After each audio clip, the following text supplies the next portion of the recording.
نظر آسمان پر ڈالی، اس کے بھدے ہونٹ ہلے، کچھ پڑھ کر اس نے چلو کے پانی پر پھونکا اور پھر جم کی طرف اچھال دیا پانی کا جم کے جسم گرنا تھا کہ وہ کربناک انداز میں چلاتا ہوا لوٹ پوٹ ہونے لگا۔ حبشی نے ایک بار پھر یہی عمل کیا۔ جم کے جسم پر بڑے بڑے آبلے ابھر آئے، وہ ہیبت ناک انداز میں چیخنے چلانے لگا۔ وہ مشکل 5 منٹ کے اندر جم کا جسم آبلوں سے بھر گیا۔ حبشی نے حقارت سے نظریں دوسری جانب کر لیں۔ جب جم کا جسم ساکت ہو گیا تو وہ اٹھا اور جم کی آبلہ زدہ اور اکڑی ہوئی لاش کو اٹھا کر سر سے بلند کیا اور سمندر میں پھینک دیا۔ جس جگہ جم کی لاش گری وہاں سمندر کے اندر یوں بڑے بڑے بلبلے اٹھنے لگے جیسے پانی میں چونے کے سینکڑوں ڈھیلے ڈال دیے گئے ہوں۔ ہمارے چہرے خوف سے زرد پڑ چکے تھے، لیکن حبشی پرسکون تھا۔ اس نے الٹے سیدھے اشاروں میں ڈاکٹر سے دوبارہ کچھ گفتگو شروع کر دی تھی۔ مجھے اس کو سخت تعجب ہوا جب ڈاکٹر جواد نے بھی ہاتھ کے اشاروں سے جواب دینا شروع کر دیا۔ اس کا ڈاکٹر کے چہرے پر گہری سنجیدگی کا تسلط تھا۔ اسی شام ہمیں ایک اور ساتھی سے ہاتھ دھونا پڑا۔ سورج غروب ہونے سے کچھ دیر قبل جعفر کی حالت غیر ہونے لگی۔ پہلے اسے ایک لمبی قے ہوئی، پھر وہ لمبا لمبا سا لیٹ گیا۔ حبشی نے اٹھ کر نبض ٹٹولی، مایوس ہو کر گردن جھکا لی۔ اس کا مطلب یہی تھا کہ خلاصی کی روح اس کے جسم سے پرواز کر چکی ہے۔ جعفر کی لاش کو بھی سمندر کی لہروں کے حوالے کر دیا گیا۔ اس صورتحال میں ہم سب کے چہرے فک کر دیے، لیکن یہ کیفیت زیادہ دیر برقرار نہ رہ سکی۔ ہمارا مصری ساتھی جو ابھی تک خاموش تھا اچانک کچھ دیکھ کر خوشی سے چلایا۔ وہ غروب آفتاب کا وقت تھا۔ وہ دیکھو سامنے خشکی کے نشان نظر آ رہے ہیں۔ کیا میری نظریں دھوکہ کھا رہی ہیں؟ مصری تاجر نے جس سے اشارہ کیا تھا، ہم سب کی نظریں اس جانب اٹھ گئیں۔ ہمارے چہرے خوشی سے دمک اٹھے۔ دور ایک چٹان سر اٹھائے ہمیں زندگی کا پیغام دے رہی تھی۔ اتنی مایوسیوں کے بعد زندگی کی امید نے ہمارے دلوں کی دھڑکنیں تیز کر دیں۔ کیا واقعی وہ کوئی چٹان ہے یا محض ہمارا گمان؟ مگر لائف بوٹ بڑی تیز سے نظر آنے والی چٹان کی طرف بڑھ رہی تھی۔ مجھے یقین تھا کہ رات میں کسی وقت ہم خشکی تک پہنچ جائیں گے۔ سیاف حبشی نے جو پیشگوئی کی تھی وہ درست ثابت ہو رہی تھی۔ فلورا میرے اور قریب ہو گئی اور لرزتے ہوئے کہنے لگی، جابر مجھے ہول اٹھ رہا ہے، نہ جانے یہ کون سا جزیرہ ہمارے اوپر کیا بیتے۔ ہمت سے کام لو فلورا، اس کے علاوہ کیا چارہ ہے؟ خوش قسمتی سے زمین نظر آئی ہے۔ یہاں کی موت لائف بوٹ کی موت سے زیادہ دردناک نہ ہوگی۔ خشکی پر پہنچنے کے بعد ممکن ہے کوئی بہتر صورت نکل آئے۔ خدا کرے تمہاری زبان مبارک ہو، مگر جابر افریقہ میں بے شمار ایسے جزیرے ہیں جہاں باہر کی دنیا کو کوئی فرد نہیں پہنچا۔ ان کے متعلق مشہور ہے کہ وہاں اسرار ہی اسرار ہے۔ وہ لوگ ہماری مہذب دنیا سے بالکل مختلف ہیں۔ مجھے ڈر ہے کہیں ہم ایسے ہی کسی گمنام جزیرے پر نہ پہنچ جائیں، پھر ہم ان وحشیوں کی خوراک بن جائیں گے۔ ان کی عبرتناک سزائیں سن کر ہی کلیجہ دہل جاتا ہے۔ ان سے کسی کی رحم و کرم کی امید رکھنا فضول ہے۔ یہ بات عام ہے کہ یہ درندے اپنے علاقے میں قدم رکھنے والوں کے ساتھ بدترین سلوک کرتے ہیں۔ خاص طور پر عورتوں کے ساتھ ان کا رویہ بڑا ہی انسانیت سوز ہوتا ہے۔ یہاں ہر آدمی جادوگر ہے۔ خدا ہمیں ان کے عذاب سے دور کرے۔ مگر فلورا، لائف بوٹ میں غذا اور پانی نہیں ہے۔ اس جزیرے پر اترنے کے سوا کوئی راستہ بھی تو نہیں ہے۔ حوصلے سے کام لو، مقابلہ کریں گے، لڑ کر مر جائیں گے۔ میری بات سن کر فلورا کے چہرے پر پھیکی پھیکی مسکراہٹ پھیل گئی۔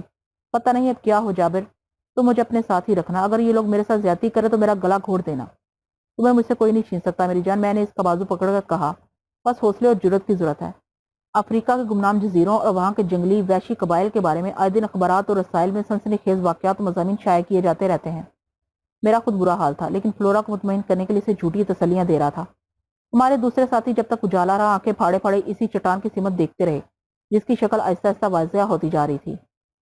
اس وقت ہمارے دل بری طرح دھڑک رہے تھے۔ خشکی پر قدم رکھنے کے خوشگوار تصور سے میرے اور فلورا کے سوا سبھی شادماں فرحاں تھے۔ مقدس جارا کاکا کے بارے میں صرف میں جانتا تھا۔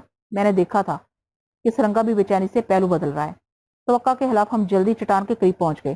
سمندری چٹان اب ہم سے بمشکل 1-1.5 میل کے فاصلے پر تھی۔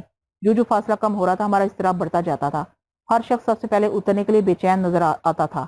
11-12 روز کے اذیت ناک سمندری سفر کے بعد زمین نظر آ رہی تھی، لیکن یہ بات کسی کو معلوم نہ تھی کہ زمین انہیں کیا دینے والی ہے۔ موت، مصائب، اذیت، مسرت، نجات یا زندگی؟ کون سی تباہی ان کی منتظر ہے اور کون سا مستہ ان کی سماعت میں رس کھولنے والا ہے؟ سمندری چٹان ہر لمحے اپنا دائرہ وسیع کر رہی تھی۔ درختوں کے جھنڈ بھی اب سیاہی مائل شکل میں نظر آنے لگے تھے۔ اندھیرا بڑھ گیا تھا، چاند کسی دوسری دنیا کی سیر کر رہا تھا۔ میں نے سیاف حبشی کی طرف دیکھا، دراصل اس کے چہرے کے تاثرات پڑھنا چاہتا تھا۔ میرا خیال تھا کہ وہ اپنی سہرانہ قوتوں کی کامیابی دے کر پھولانا سمارا ہوگا، لیکن میرا اندازہ غلط ثابت ہوا۔ حبشی کے چہرے پر جہاز کے ڈوبنے کے بعد آج پہلی بار فکر مندی کے اثرات نمودار ہوئے۔ وہ کچھ سوچ رہا تھا، بہت ہی سنجیدگی اور استغراق سے۔ وحشت و پریشانی میں وہ اچانک ہولناک انداز میں چیخا،